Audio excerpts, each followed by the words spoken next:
Section 1. You will hear a man talking to a receptionist at a hotel. First, you have some time to look at questions 1 to 7.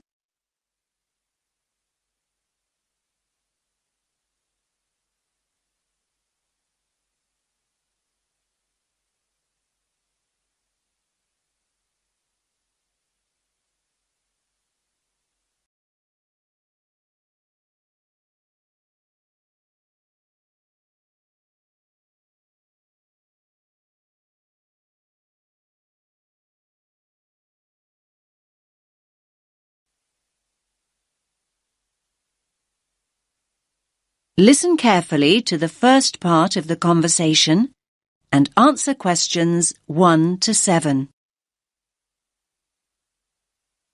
Good evening, sir. Do you have a reservation? Yes. Let me just check I've got everything. Sorry. Yes, a reservation. It's in the name of Hartley, Martin Hartley. Let me see. Oh, yes. Here it is. That's for 3 nights. Yes, that's right. Do you need my passport? I just need to take the number as a form of ID. No problem. Now, can I just ask you to fill in this registration form, please? Actually, no. You see, I've broken my wrist. Yes, I noticed that. I'm afraid form filling is something I can't manage right now. Not without a lot of pain, anyway. Oh, dear. I'm sorry, sir. But don't worry. I can complete the form for you. That's very kind of you. What do you need to know? Well, let's start with your name, of course. So that's Martin, Hartley. That's Hartley. Thanks. And your address? 45 Carlisle Way. Could you spell Carlisle for me? Sorry. It's Carlisle.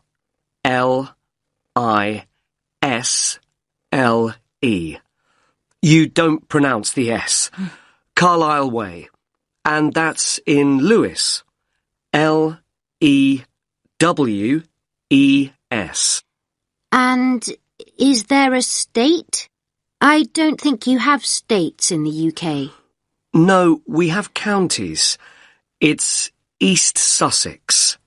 Sussex is with double S.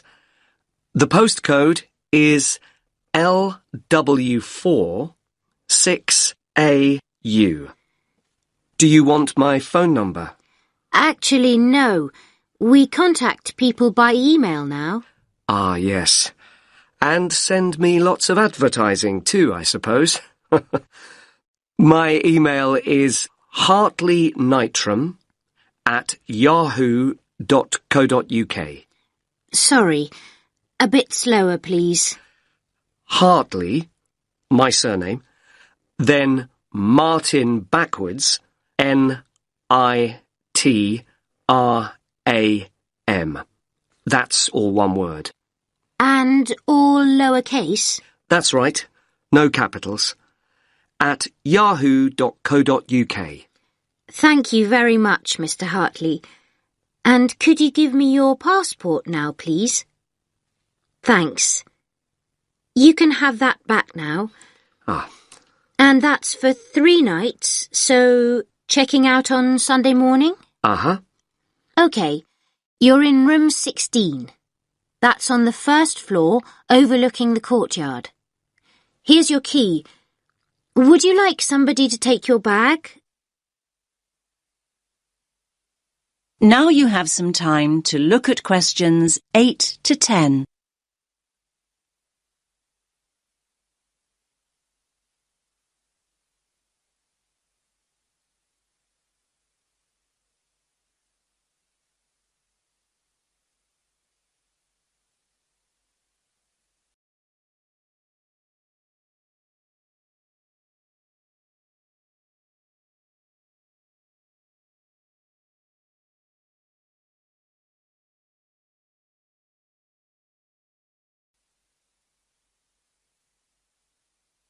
Now listen to the next part of the conversation and answer questions 8 to 10.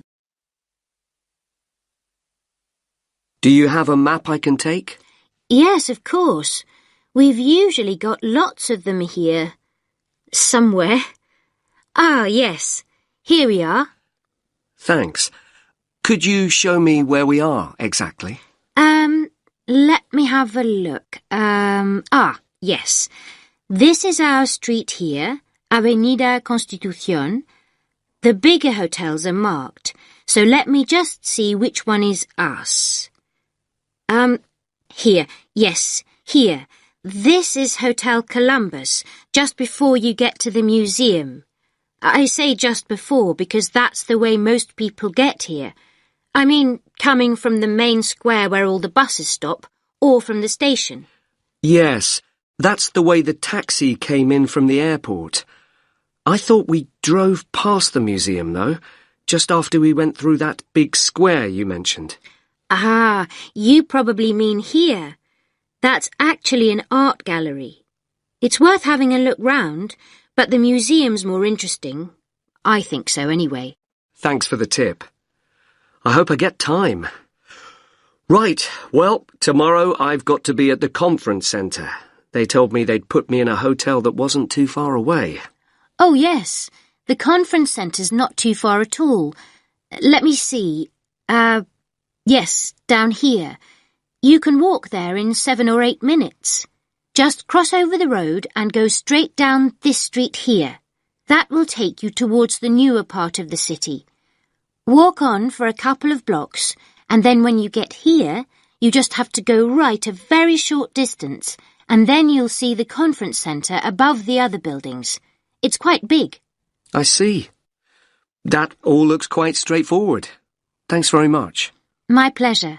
Have a nice evening, sir. That is the end of section 1. You now have half a minute to check your answers.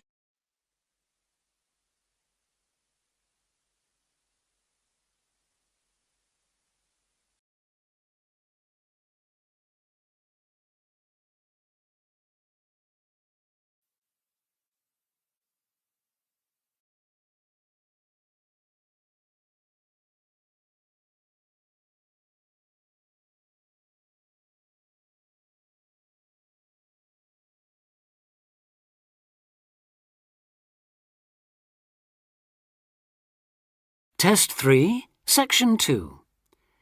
You will hear an extract from a talk about facilities for students with disabilities. First, you have some time to look at questions 11 to 13.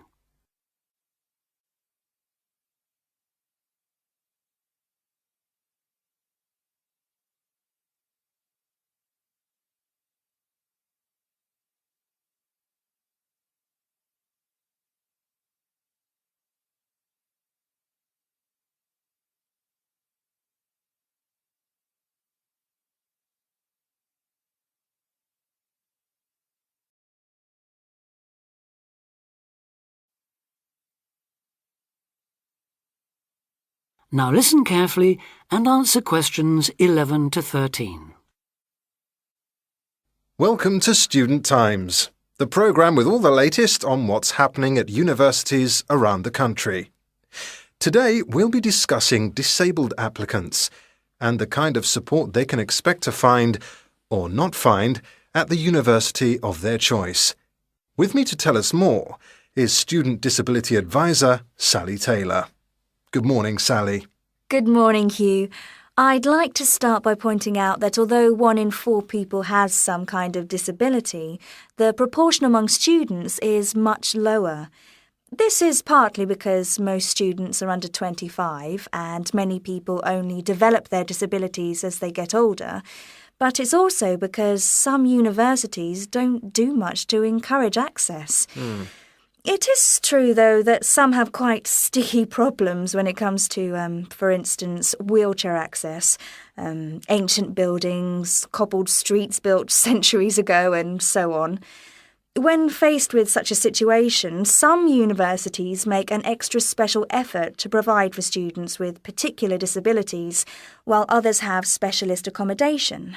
In fact, all universities should have a written policy statement on students with disabilities, setting out what facilities they have, what their attitude is, and what they're prepared to do. But having said that, only you can properly understand the challenges of any disability you have, and so before accepting a place at a university, or even while you're considering applying, if only to raise the university's awareness, it's good to talk to them and find out how much they can and will do for you. The problem is who to talk to. Most universities and some students' unions have a disability advisor who is supposed to know what facilities they already have and will help with further arrangements if necessary or possible. However, all too often this person is a token. Sometimes it's just an extra responsibility given to a secretary. They don't know what the situation is in practice, and they don't have any real authority to change anything. So, given that for any prospective student it's best to visit a university before applying, it's an especially good idea for students with disabilities or special needs to check whether the place really does come up to scratch. In general, the university should provide personal care and assistance, and there are certain key features to look out for if you have a particular disability, including the following. Before you hear the rest of the talk, you have some time to look at questions 14 to 20.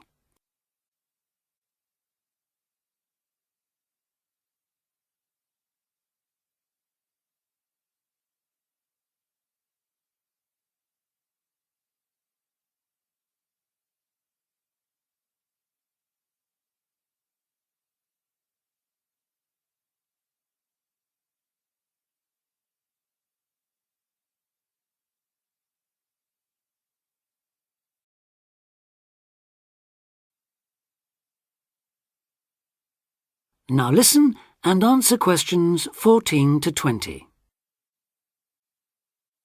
Firstly, if your mobility is impaired, check there are ramps and easy access to all buildings, not just accommodation or teaching rooms. Then, when you're inside, look for clear instructions on fire and emergency procedures for the disabled. Also, make sure there are lifts that work, not the usual ones that seem to be out of order half the time. And check for suitable lavatory facilities. There is a different set of things to look for if you suffer from any kind of hearing impairment. There should be induction loops in lecture theatres, flashing sirens in all rooms, and in accommodation, visual doorbells that light up when somebody calls round to see you. If it is your sight that is impaired, there obviously need to be braille translators of books and documents. In all buildings, the stairs, floors, doorways and windows must have clear markings, and there also have to be special fire and emergency procedures for you. If you suffer from dyslexia, you will need a computer for general use and in exams. And as exams may take you longer to complete, you should be allowed extra time in which to do so. This applies to work in general too. There are, of course, many other possible health difficulties that you may suffer from, such as diabetes, epilepsy, or heart conditions. If this is the case, check the availability of access to appropriate treatment, including medication and/or therapy. Finally, make sure that in the event of an emergency, it is clear what you and other people who may be involved have to do. That is the end of section 2.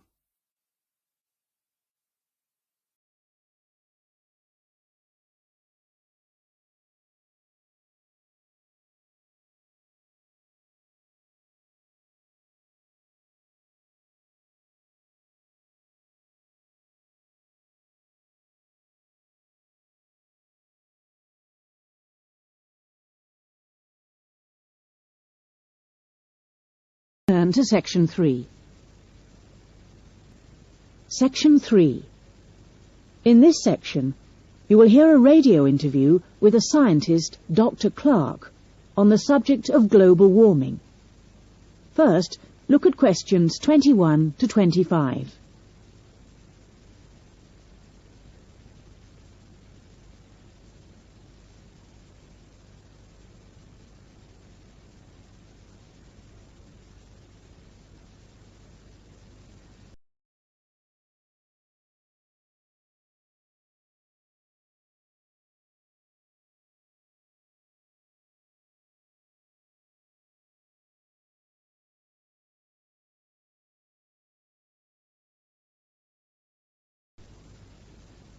As you listen, complete sentences 21 to 25. Dr. Clark, global warming was the threat of the 1980s, but it seems to have fizzled out of people's minds. Why do you think that is? Yes, in a way, you're right. I think scientists have become occupied with the task of trying to find out whether it really is happening, and, if so, whether it's caused by human activity. A greenhouse effect is, after all, a natural phenomenon. Yes. As we know, naturally occurring gases float above us, acting as insulators that prevent heat being radiated into space. And the fear is that the insulation might get thicker. Yes. And because of this, the Earth might get warmer.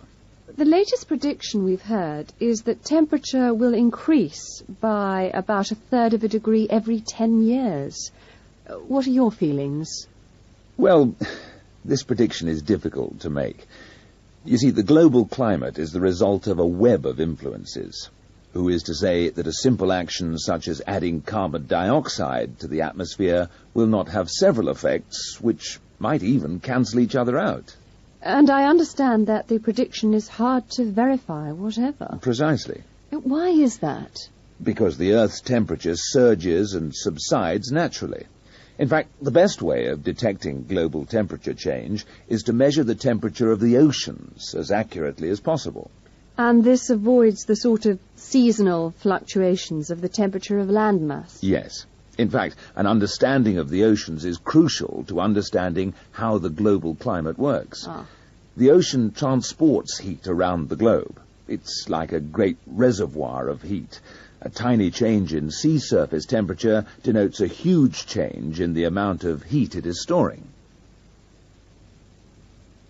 Now look at questions 26 to 30.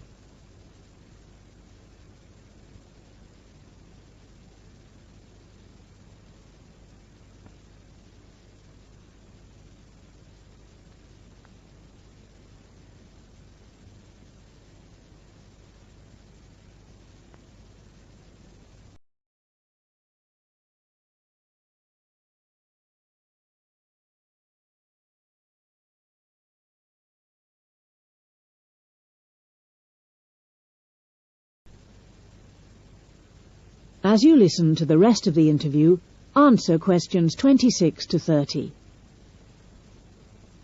And now I understand you're looking at ways of refining this measurement of ocean temperature. Yes. For a long time we've measured it by placing thermometers in buoys bobbing in the oceans, and also when ships draw water through their engines.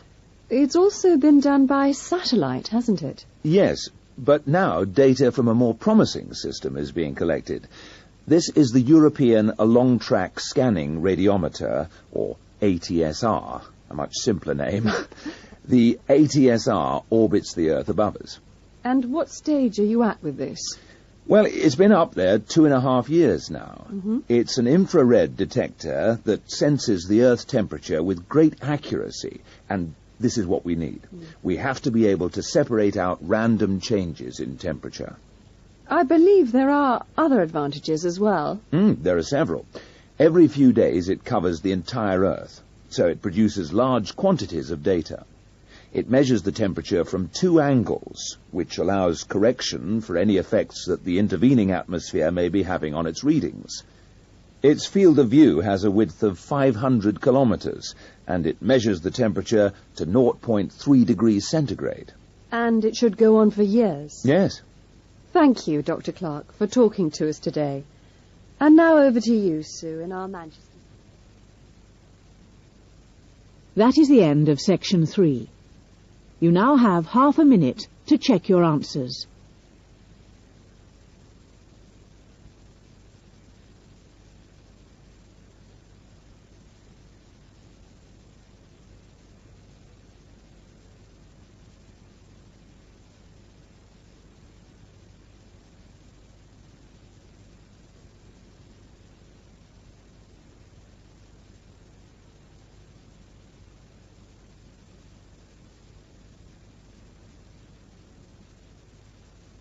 Now turn to Section 4. Section 4. You're going to hear a talk about an animal conservation course. First look at questions 31 to 40.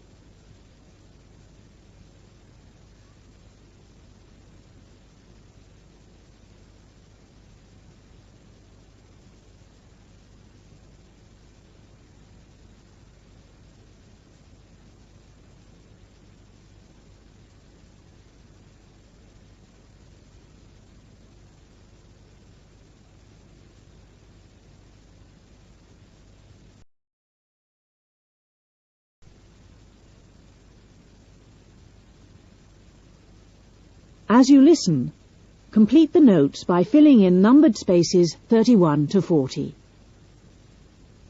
Well, we're delighted to have the opportunity to hear from Sue Gent, our specialist on student affairs, about a course with a difference. Thank you, Tony.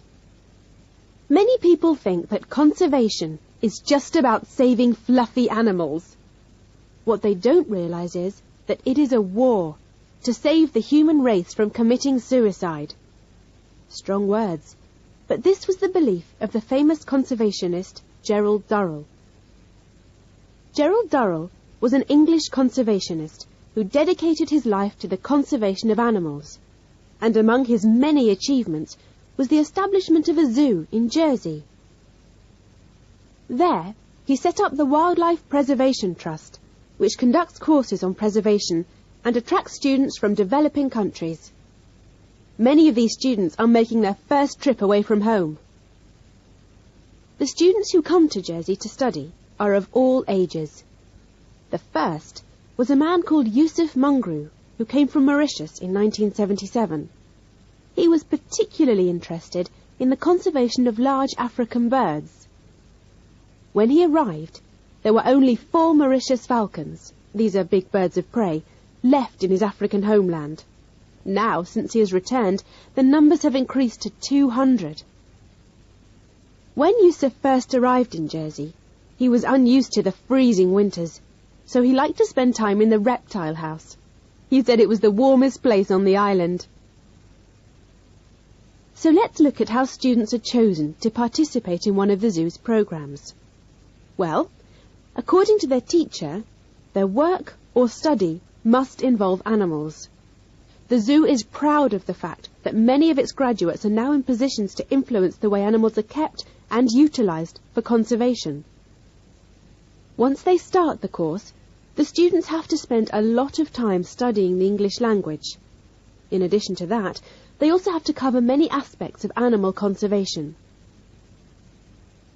This year, 27 students from 21 different countries are already waiting to participate in the intensive training programs at the zoo. In a Principles and Practice course, they learn both theory and practice. First, they learn the theory of conservation biology, working in areas such as veterinary medicine. Then they move into the practical part of the course and work with the zookeepers, where they learn to care for the animals.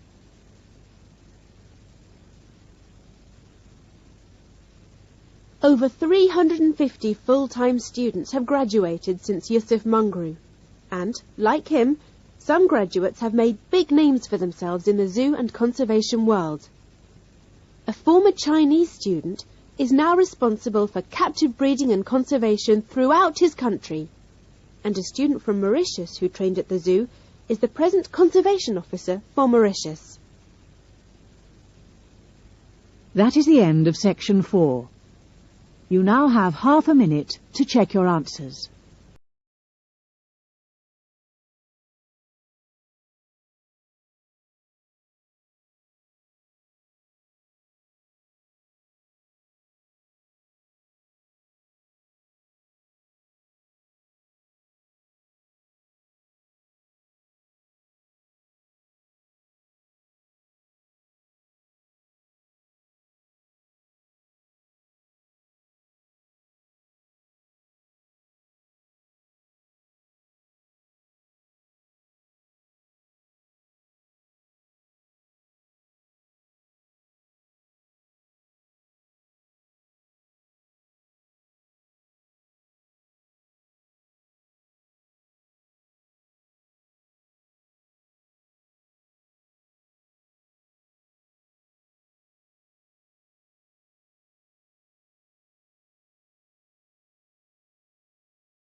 you.